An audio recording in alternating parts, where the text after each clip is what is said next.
que eu não entendi muito bem. Foi preso e torturado. Tá. Colocado Tá. Referente à tortura, vou dizer para o senhor que eu não posso falar, porque não tenho procuração para defender e nem sei quem está certo ou errado na história. Tá? Mas ali o senhor falou que eles são leão para o cidadão de bem, mas para facção e milícia não vão. Primeiro, para facção, lá no bairro 1º de Maio, foi recolhido, alguns dias atrás, R$500 mil, diversos fuzis. Né? Então, para facção, eles vão sim.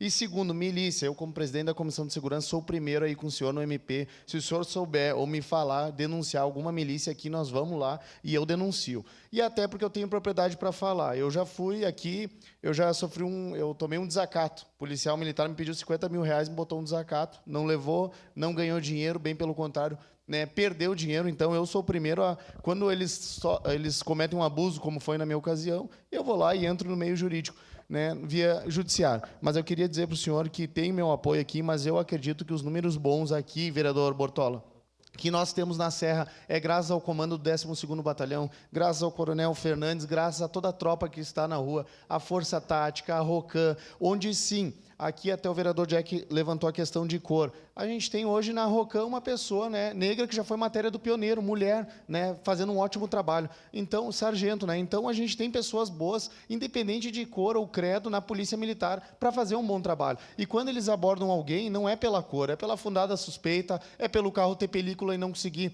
enxergar o que tem lá dentro, é por, às vezes, um carro ter as mesmas características de algum que está sendo utilizado em algum furto ou roubo. Então, eu acredito que a gente, como o vereador Caleb falou, tem exceções? Tem, mas como todo lugar. Mas só fazendo aqui, né, justiça, dizendo que a Brigada faz um ótimo trabalho, né, na maior parte das vezes. Né? Mas, se precisar, a gente vai estar aqui para auxiliar qualquer abuso ou coisa assim. Tamo junto.